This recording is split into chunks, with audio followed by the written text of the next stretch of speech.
Assalamualaikum warahmatullahi wabarakatuh. Selamat pagi, salam sejahtera bagi kita semua. Para mahasiswa, di pagi hari yang cerah ini kita lanjutkan perkuliahan pengantar pendidikan.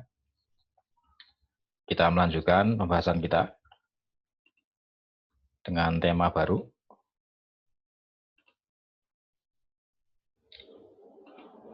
yakni mengenai pendidikan di abad ke-21 yang sering kita sebut sebagai abad milenial ini ya.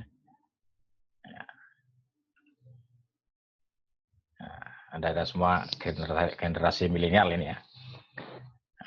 Mesti ya sedikit banyak sudah banyak mencari informasi ya tentang situasi dan kondisi zaman saat ini gitu ya. Zaman di era milenial ya. Ya, Anda juga banyak merasakan bagaimana situasi ini berbeda ya mungkin dengan situasi-situasi ketika Anda kecil gitu ya. Ya apalagi saya ya yang sudah mengalami generasi-generasi tahun 70-an, 80-an, ya 90-an gitu ya. Sampai saat ini ya, generasi milenial ini. Ya, baiklah. Sebelum masuk ke materi pendidikan abad 21, kita ingat kembali ini bahwa pendidikan pada dasarnya ini dalam rangka untuk menyiapkan peserta didik ya untuk dunia di masa depan ya. Bukan hanya untuk saat ini gitu ya. Ya, ini orientasi penting dari pendidikan adalah untuk menyiapkan peserta didik ya, menghadapi tantangan di masa depan ya. Nah, ya di samping juga tantangan di masa kini ya. Ya. Tapi lebih diorientasikan ke tantangan di masa depan ya. Ya karena tantangan di masa depan itulah yang nanti akan lebih banyak dihadapi ya oleh para peserta didik ya. Sementara saat ini ya dalam masih proses belajar ya tantangan-tantangan tentunya masih seputar dunia belajar gitu ya. Nah, nanti kalau sudah lulus dari dunia pendidikan ya, nanti akan lebih menghadapi tantangan yang lebih kompleks lagi gitu. Nah, jadi bagaimana nanti peserta didik bisa menghadapi tantangannya di masa depan? Nah, itulah yang nanti akan diupayakan ya melalui proses-proses pendidikan. Gitu. Sehingga diharapkan nanti di masa depan peserta didik ini akan berhasil ya menghadapi tantangan-tantangan yang dihadapi ya, akan menjadi sosok yang sukses menghadapi tantangan. Gitu ya. Dan menurut berbagai penelitian, ini ternyata kunci sukses seseorang ya dalam menghadapi tantangan kehidupan ini sebagian besar 80% itu ditentukan oleh faktor mindset ya, faktor cara berpikir gitu ya. Dan selebihnya 20% ini ditentukan oleh faktor-faktor yang sifatnya teknikal ya, atau keterampilan-keterampilan yang sifatnya teknis gitu ya.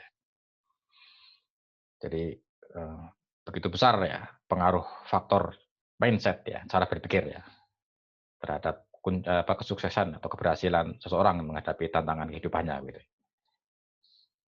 Nah, sehingga pendidikan juga nanti banyak diarahkan kepada bagaimana membekali ya peserta didik ya terkait dengan mindset ya, cara berpikir ya, keterampilan berpikir gitu ya.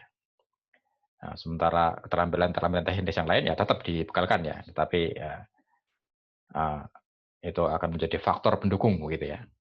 Ya kalau kita sejarah misalnya keterampilan yang sifatnya teknikal ya keterampilan menguasai materi ya, keterampilan melakukan riset atau penelitian sejarah ya, dan juga keterampilan karena kita keguruan ya, keterampilan mengajarkan materi sejarah ya itu keterampilan-keterampilan yang sifatnya teknis ya.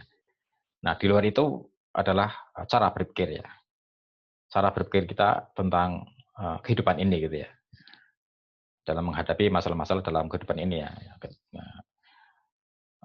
Cara berpikir kita ketika menghadapi masalah-masalah di dunia pekerjaan besok ya, di dunia pendidikan dan keguruan, itu akan banyak menentukan ya keberhasilan kita semua gitu ya dalam menghadapi tantangan.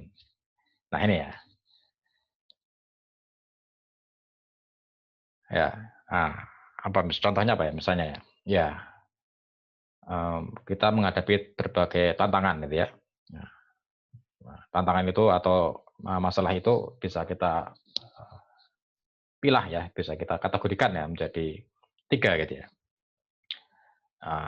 Masalah yang sifatnya penting dan mendesak ya. Kemudian yang kedua penting tapi tidak mendesak ya. Dan yang ketiga tidak penting dan tidak mendesak ya. Ini masalah-masalah yang kita hadapi bisa kita klasifikasi ya menjadi 3 ini ya. Yang pertama masalah yang sifatnya penting dan mendesak ya. Artinya masalah ini penting ya dan segera untuk segera dicarikan solusinya ya. Segera dijawab tantangan itu, masalah itu gitu ya. Contohnya ya misalnya Anda ya mahasiswa ya. Masa ini sedang mengerjakan tugas ya yang cukup berat misalnya gitu ya. Ini tantangan mengerjakan tugas ya di masa pandemi ini dan harus dikumpulkan besok misalnya. Ini kan masalah penting gitu. Penting sekali ya karena harus dikumpulkan besok ya dan itu tugas ya. Kalau nggak segera dikerjakan ya nanti tugas tidak bisa dikumpulkan dan itu bisa berpengaruh ya terhadap nilai gitu ya.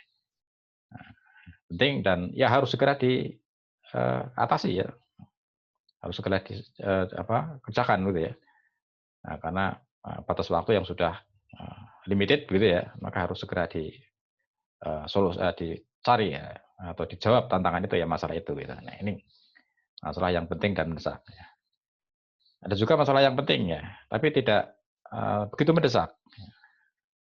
Artinya tidak perlu segera dicarikan jawabannya ya atau masalahnya, solusinya gitu ya. Nah, misalnya apa? Ya, misalnya ya Anda semua atau bagi kita semua ya, bagi Anda semua ya, misalnya menikah ya, menikah itu penting ya. Tapi bagi mahasiswa itu sudah mendesak atau belum? Atau harus segera dicarikan solusinya atau belum? Atau tidak Anda ya? Nah, tentu kan tidak ya.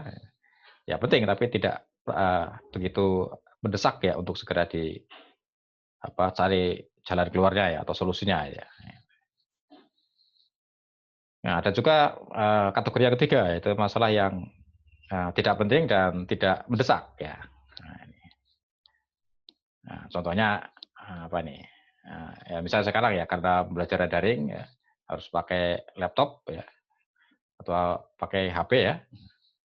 Nah, dengan laptop, dengan HP yang sekarang sudah cukup lah, sudah jalan gitu ya, sudah bisa lancar gitu ya.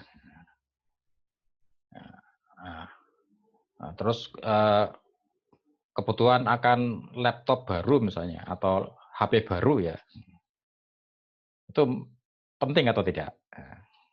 Kan tidak ya, karena dengan laptop, dengan HP sekarang yang sudah ada itu sudah cukup lah ya. Sehingga kebutuhan akan laptop baru, ya, HP baru ya kan tidak penting ya. Dan tidak mendesak ya, tidak harus segera dipenuhi sekarang ya, tidak harus beli HP baru sekarang ya, tidak harus beli laptop baru sekarang gitu ya. Nah, itu. Nah, itu juga ini menyangkut juga masalah cara berpikir ya, cara berpikir kita menghadapi masalah ya. Kita buat skala prioritas. Apakah masalah itu penting dan mendesak, ataukah penting tapi tidak mendesak, ataukah tidak penting dan tidak mendesak ya. Ini perkara atau soal atau masalah mindset kita, cara berpikir kita menghadapi masalah gitu. Nah ini, ya itu sekedar gambaran saja ya. Nah kemudian ini pendidikan di masa depannya atau ya di era milenial ini ya, ini dicirikan oleh beberapa hal ya. Yang pertama adalah berfokus pada pemumpukan potensi unggul setiap anak ya. Jadi mengembangkan potensi ya setiap anaknya. Jadi fokusnya adalah setiap ya. Jadi ini saya beri cetak tebal, cetak kapital ya. Potensi masing-masing individu gitu ya. Nah, ini harus menjadi fokus gitu. Ya, karena apa? Karena daya saing individu ini akan semakin kelihatan ya, akan semakin dibutuhkan sekali ya di era ini ya. Nah, kompetensi semakin berat ya, semakin kompetitif ya, sehingga individu juga harus memiliki daya saing yang semakin tinggi gitu ya, sehingga fokus pendidikan juga pada pengembangan potensi setiap individu. Gitu. Kemudian juga keseimbangan antara kecerdasan kognitif ya, atau kecerdasan intelektual ya, IQ, intellectual quotient, ya, kemudian emosi, ya, kecerdasan emosional, dan juga kecerdasan spiritual, ya, SQ. Ya. Ini nah, keseimbangan antara ketiga eh, kecerdasan ini ya, ini penting ya, karena ya abad ini tantangannya begitu luar biasa gitu ya. Nah, tantangan dari media ya, tantangan dari pengaruh-pengaruh global ya, sehingga itu membutuhkan tiga kecerdasan ini untuk menghadapi itu ya. Kecerdasan intelektual saja kurang cukup ya, pinter tapi tidak pandai mengelola emosi misalnya ya, mudah terpancing emosinya ya, reaktif ya. Sedikit saja mendapat informasi yang kurang mengenakan, dia langsung spontan melakukan reaksi yang ya bisa jadi reaksi itu bersifat emosional gitu ya. Nah, ini kan menandakan uh, kekurang uh, dalam hal pengendalian emosi ya, dalam SQ ya. Demikian pula dalam spiritual ya, ini juga penting ya, karena ya godaan begitu beragam ya di abad ini ya, terutama godaan dari media gitu ya. Nah, ini juga membutuhkan kecerdasan spiritual ya, sehingga kita sebagai manusia tidak hanya pandai secara pemikiran ya, tidak hanya pandai dalam mengelola emosi ya, tapi juga punya hubungan yang kuat ya dengan Tuhan gitu ya. Nah, kemudian mengajarkan life skill ya, jadi keterampilan hidup ya. Ini karena ya abad ini membutuhkan banyak keterampilan hidup ya untuk menghadapi menghadapi tantangan-tantangannya. Ya, sekecil apapun keterampilan hidup itu penting ya. Ya, karena setiap tantangan ini butuh ya life skill sendiri untuk menghadapinya gitu ya. Butuh keterampilan tersendiri ya untuk menghadapinya. Gitu. Semakin banyak tantangan ya semakin banyak life skill yang kita perlu ya, kita perlukan gitu ya untuk menghadapi itu. Ya, termasuk life skill yang ya ini sekarang ini ya yang di masa-masa pandemi ini ya. Keterampilan hidup misalnya kita dihadapkan pada masalah waktu ya, waktu belajar, waktu kuliah ya ini misalnya. Ini kan butuh keterampilan ya untuk manajemen waktu ya, untuk mengatur diri ya, atau regulasi diri ya, self regulation ya. Jadi bagaimana mengatur diri sendiri ya untuk belajar ya, kuliah di masa pandemi ini gitu ya. Ini butuh pengaturan ya. Butuh keterampilan ya. Keterampilan mengatur diri ini berarti ya. Kemudian sistem penilaiannya berbasis pada portofolio, karya ya, berbasis karya. Jadi karya apa yang sudah dihasilkan oleh siswa ya, itu akan dinilai ya. Jadi bukan lagi pada sejauh atau sebanyak apa materi yang sudah dikuasai atau yang sudah dihafal ya. Tapi apa karya siswa? Apa karya yang sudah dihasilkan siswa ya? Nah, kalau mahasiswa ya karya tulisnya misalnya ya. Tugas-tugas yang sudah dikerjakan itu berupa karya ya, karya tulis, ya, video ya, mungkin ya itu karya-karya ya, portofolio gitu. Kalau di sekolah ya karya tulis siswa ya misalnya itu ya, itu menjadi portofolio gitu. Kemudian pembelajaran berbasis kehidupan nyata ya dan praktek di lapangan. Ini pembelajaran dengan mengangkat faktor empirik ya, kehidupan dalam kenyataan ya. Berarti ini pembelajaran yang kontekstual ya. Kontekstual ya. Jadi pembelajaran dihubungkan ya, dengan kehidupan nyata siswa ya. Kehidupan empirik siswa sehari-hari gitu ya. Ya, karena siswa tidak lepas dari kehidupan empiriknya ya, lingkungan sekitarnya ya. Nah, ya. Ini juga akan menjadi fokus ya, ya karena ya itulah yang akan dihadapi oleh siswa ya sehari-hari ya, tantangan-tantangan dalam kehidupan empirik gitu ya. Nah, jadi pembelajaran yang kontekstual ya. Ya, ini pembelajaran yang semakin mendekatkan ya, antara materi yang diajarkan di sekolah dengan kenyataan hidup siswa sehari-hari. Gitu. Nah, kalau sejarah apa misalnya? Ya, sejarah ya kehidupan empirik siswa di sekitarnya kan banyak ya fakta-fakta sejarah gitu ya. Nah, itu bisa digunakan ya untuk pembelajaran sejarah ya. Misalnya sejarah keluarga ya. Nah, ini yang masih jarang diungkap ya. Sejarah yang terdekat dengan kehidupan siswa ya atau kehidupan mahasiswa ya. Sejarah keluarga ya. Sejarah masyarakatnya ya. Sejarah kotanya ya, sejarah kabupatennya ya itu ya. Nah, ini yang kontekstual gitu ya. Kemudian guru lebih berperan sebagai motivator dan fasilitator ya, agar anak mengembangkan minatnya masing-masing ya. Guru bukan lagi menjadi yang utama ya, yang menjadi segalanya gitu ya. Guru bukan segalanya lagi ya. Nah, tapi lebih ke pemberi semangat, motivasi gitu ya. Sehingga siswa akan lebih banyak mencari pengetahuan, mencari informasi gitu, dari berbagai sumber ya, tidak hanya dari sumber guru saja gitu ya. Dan memberikan kemudahan ya, fasilitator ya, memberikan kemudahan-kemudahan bagi siswa untuk belajar ya, memberi arahan-arahan ya, bagaimana agar siswa memperoleh lebih banyak pengetahuan, lebih banyak keterampilan ya, memberi fasilitasi berarti. Nah, jadi siswa tidak lagi tergantung pada guru ya, tapi juga pada sumber lain gitu.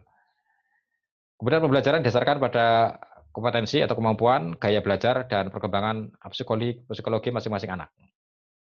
Jadi ini pembelajaran berbasis kompetensi ya ini. Di kurikulum kita kan sudah berlaku itu ya. Pembelajaran yang berbasis kompetensi ya. Kemudian juga gaya belajar anak ini. Masing-masing anak memiliki gaya belajar sendiri-sendiri ya. Juga kondisi psikologis sendiri-sendiri masing-masing ya. Ini juga harus diperhatikan oleh setiap guru ya. Gaya belajar anak ya. Kalau gaya belajar anak anak tidak menghadapi masalah ya dalam hal cara belajar ya tidak masalah ya. Nah, tapi kalau ada anak yang mengalami masalah dalam cara belajar, wah ini guru mesti memberikan bimbingan-bimbingan ya, bagaimana cara belajar ya yang sesuai dengan ya kondisi dirinya ya yang ya relevan ya. Sehingga dia bisa ya, menyesuaikan gaya cara belajarnya ya dengan kondisi dirinya begitu. Nah, itu kira-kira gambaran ciri-ciri pendidikan di era ini gitu ya. Nah, kemudian abad ini juga mengalami berbagai transformasi ya, mengalami berbagai perubahan-perubahan ya di dunia pendidikan ya. Peran guru tidak lagi menjadi utama ya, menjadi satu-satunya sumber belajar ya. Guru tidak lagi memberikan informasi dalam bentuk ceramah-ceramah ya dari buku-buku pelajaran ya. Nah, tapi guru akan lebih peran sebagai tadi fasilitator ya, tutor ya, sekaligus juga terus guru akan belajar terus ya untuk mengupdate ya pengetahuannya, keterampilannya ya. Nah, ini. Nah, jadi di kelas itu nanti guru tidak lagi dominan ya. Peran-peran pembelajaran itu akan semakin menyebar ya di antara guru dan para siswa gitu ya. Sementara siswa sendiri juga ya ini tidak lagi hanya sebagai pengingat fakta-fakta atau pengetahuan-pengetahuan saja ya, tapi juga akan berperan sebagai periset ya, atau melakukan penelitian-penelitian kecil gitu ya, melakukan atau menemukan solusi masalah ya, atau sebagai problem solver ya, dan juga menyusun strateginya gitu ya. Intinya siswa lebih aktif lagi ini, lebih aktif lagi ya, tidak hanya sekedar menampung pengetahuan ya, materi ya, pelajaran ya, tapi juga berperan melakukan penelusuran-penelusuran ya, atau riset-riset ya, sehingga menemukan pengetahuan baru ya, ilmu baru gitu ya, yang tidak selamanya dari guru gitu ya. Kemudian materi ya, tidak lagi berbentuk informasi dalam bentuk bidang studi ya, yang terlepas ya, tapi siswa akan mempelajari hubungan antar informasi ya, dibutuhkan multidisiplinary thinking ya, dan kemampuan melihat dari beragam perspektif ya. Jadi sejarah misalnya itu tidak melulu dilihat dari sejarah saja ya, tapi juga dari sisi ilmu yang lain gitu ya. Nah, sehingga nanti kalau Anda belajar ilmu sejarah itu ada pendekatan ilmu sosial ya dalam sejarah itu. Itu dari konsepnya sejarawan dari UGM ya. Sejarah dengan pendekatan ilmu sosial ya. Itu kan sejarah dilihat dari berbagai sudut pandang ya, dari berbagai perspektif ilmu sosial yang lain ya, tidak hanya sejarah saja gitu.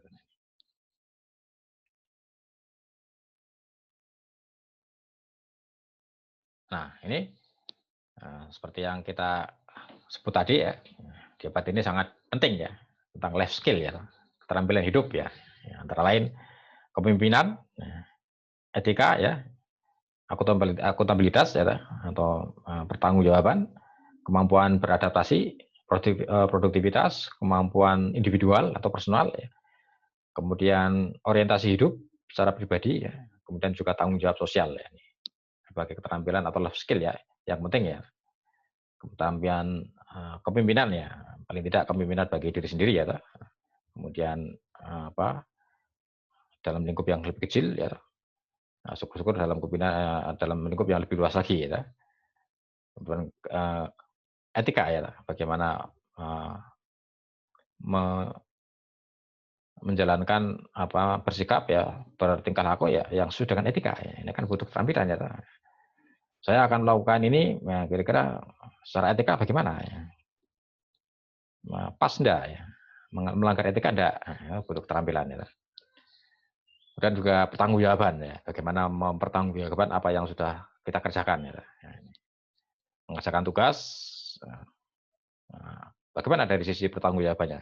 Apakah dikerjakan sendiri, hasil kerjaan sendiri ya, atau mengcopy ya, dari pekerjaan orang lain? Wah, ini ya, namanya akuntabilitas ya.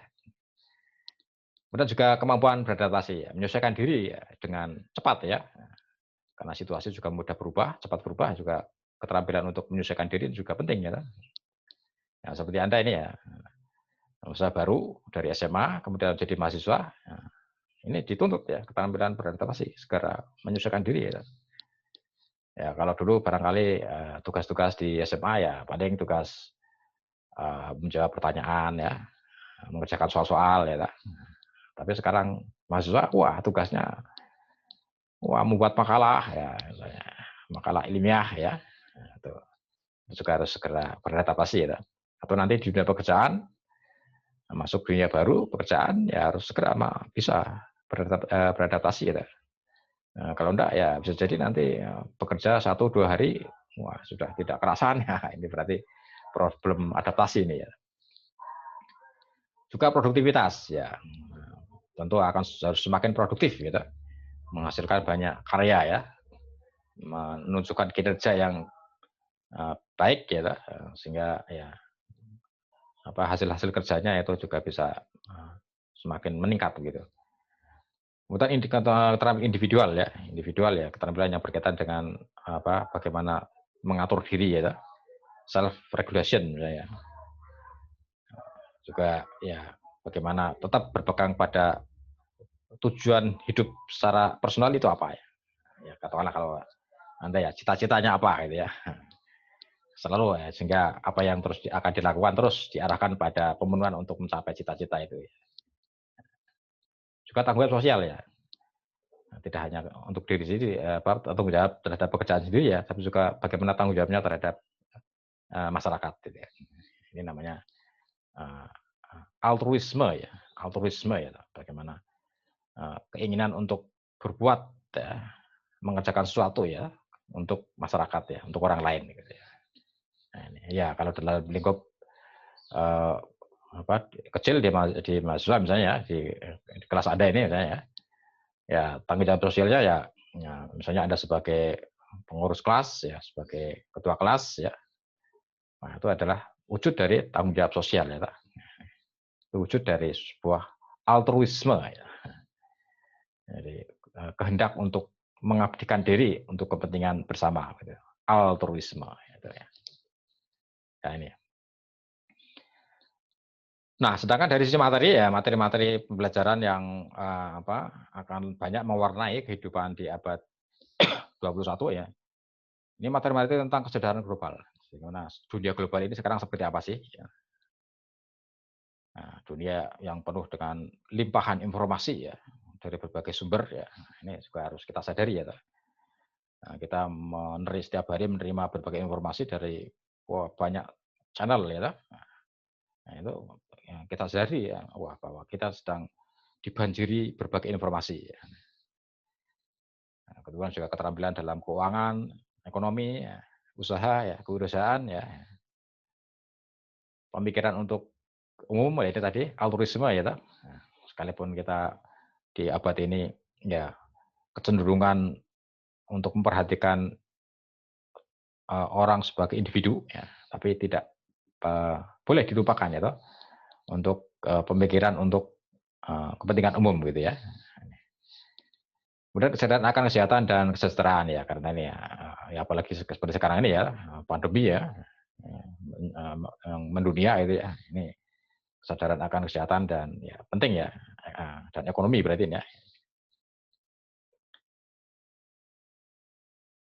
Nah, kemudian keterampilan berpikir ya, nah, ini keterampilan berpikir ya, ya ini terutama bagi para pelajar ya, mahasiswa ya.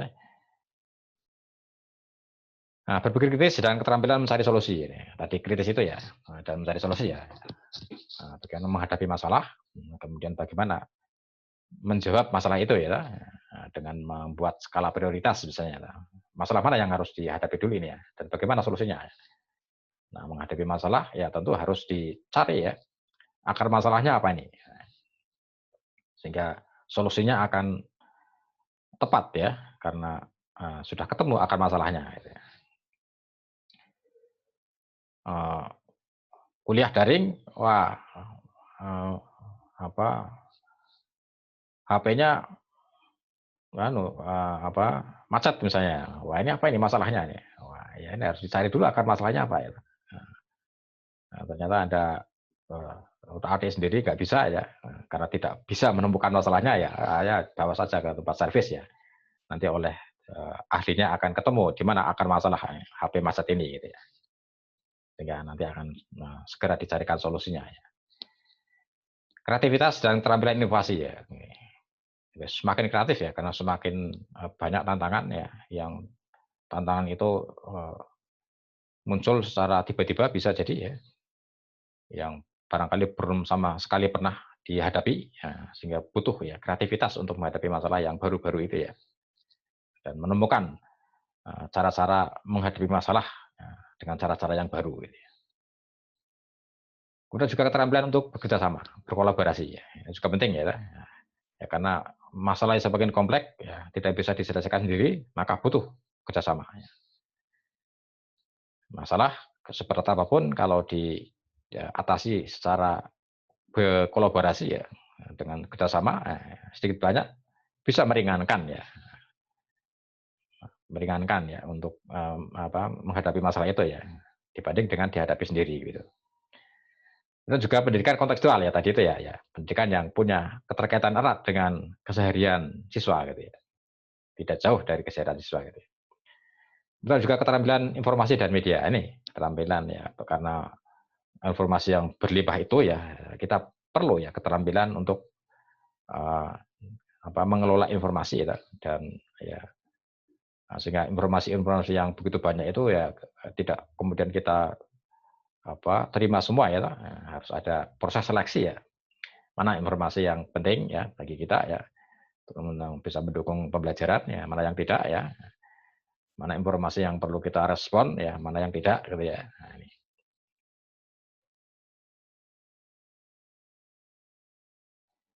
Nah, ini pesan-pesan bagi guru ya, atau calon-calon guru Anda ini besok ya. Nah, dalam situasi seperti ini ya, ini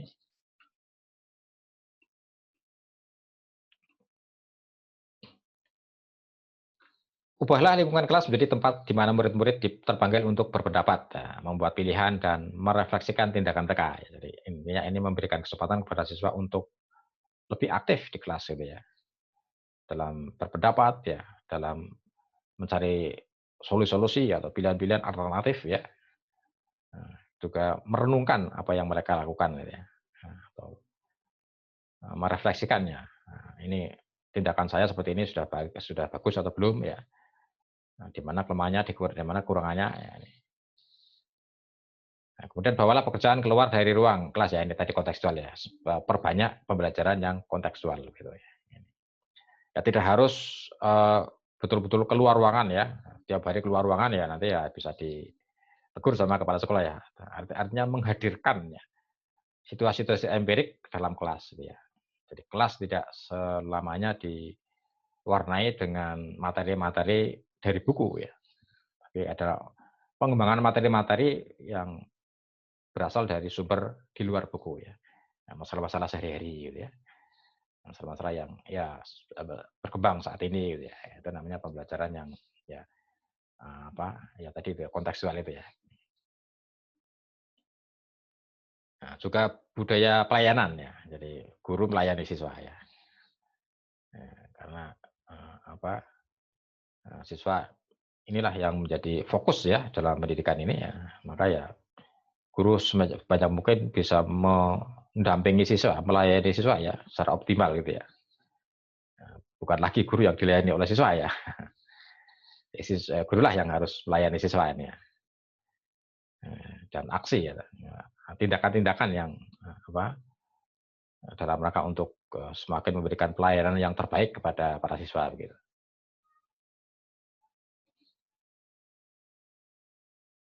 Nah, ini keterampilan-keterampilan utama yang juga penting ini ya. Nah, ini. Jadi tidak sebatas keterampilan menguasai materi pelajaran ya, atau mengumpulkan pengetahuan ya, tapi juga keterampilan penelitian tadi itu ya, riset kecil ya misalnya ya. Kemudian keterampilan berkomunikasi, berhubungan dengan orang lain ya, keterampilan berpikir, keterampilan sosial ya, ini penting ya. Nah, ini semuanya biasanya nanti akan dimasukkan ke dalam muatan kurikulum ya, bagaimana siswa melakukan atau punya keterampilan penelitian ya. Ini di sejarah nanti ada ya. Atau Anda yang kemarin di SMA sudah pernah ya dibekali keterampilan penelitian ya di bidang sejarah ya, dalam mata pelajaran sejarah ya. Keterampilan komunikasi ya, ini juga ya kalau di kurikulum 13 ini kan ada ya kompetensi mengkomunikasikan ya kan ya. Dari 5M itu ya. Menanya, mengamati ya, mengasosiasi ya. Terakhir kan mengkomunikasikan. Keterampilan menyampaikan apa yang sudah diperolehnya ya kepada orang lain ya. Keterampilan berpikir ya. Ini tadi itu ya mindset itu ya. Nah, kalau sejarah ya keterampilan berpikir sejarah. Gimana keterampilan berpikir sejarah itu? Wah ini nanti Anda akan perdalam ya di mata kuliah metodologi atau historiografi ya. Ini akan keterampilan berpikir sejarah ini akan banyak dipelajari di sana ya.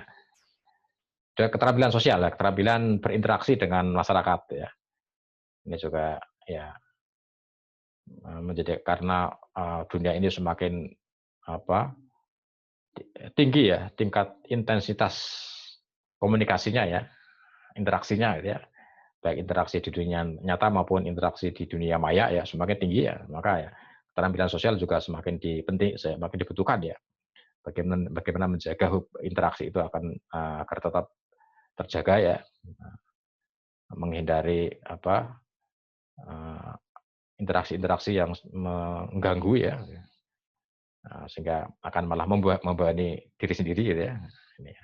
Keterampilan sosial ya, keterampilan berhubungan berinteraksi dengan orang lain ya, dengan masyarakat ya, baik secara langsung ya di dunia nyata maupun di dunia maya ini ya kira-kira. Nah ini tadi keterampilan mengatur diri sendiri ya, self regulation, mengatur diri ya. Nah, kemudian bagaimana kira-kira ini profil atau sosok siswa ya di abad ini ya. Ini mungkin ya seperti Anda ketika SMA kemarin ya sudah barangkali sudah tergambar ya, banyak tergambar itu ya. Yang pertama pemikir yang kritis ya. Sering bertanya atau selalu bertanya gitu ya, selalu mempertanyakan ya. Mengapa begini, mengapa begitu ya. Nah, sehingga ya Anda besok kalau PPL ya, PPL ya atau ya kelas Anda kemarin waktu SMA ya, kan kelihatan sekali ya siswa-siswa sekarang itu begitu aktif gitu ya. Nah, banyak bertanya gitu ya. Ini itu pertanda bahwa siswa adalah seorang pemikir yang kritis ya, selalu mempertanyakan itu. Kemudian juga seorang problem solver ya, penyelesaian masalah ya, tidak hanya bertanya saja ya, tidak hanya kritis saja, tapi juga mampu ya menemukan solusi, menemukan jawaban. Nah, ini jadi selain keterampilan berpikir kritis juga diimbangi dengan keterampilan untuk menemukan solusi gitu. Tidak hanya tanya terus gitu, tapi tidak dilatih bagaimana menemukan jawabannya gitu ya, mencari jawaban sendiri gitu ya. Juga seorang inovator, penemu ya, menemukan cara-cara baru ya. Ya, sekecil apapun ya cara-cara itu ya. Nah, ini. Tapi ada ini ya, inovasinya gitu ya. Ya mungkin pengembangan dari cara-cara yang sudah ada ya, tapi dengan cara baru gitu ya. Ini namanya inovasi ya. Tidak sepenuhnya betul-betul baru ya, tapi mengembangkan dari yang sudah ada bisa jadi begitu ya. Kemudian dapat berkomunikasi secara efektif gitu. Jadi menyampaikan informasi tepat sasaran gitu. Bisa diterima oleh orang yang diberi informasi gitu ya. Juga bekerja sama dengan efektif gitu. Bekerja sama berarti menghasilkan ya.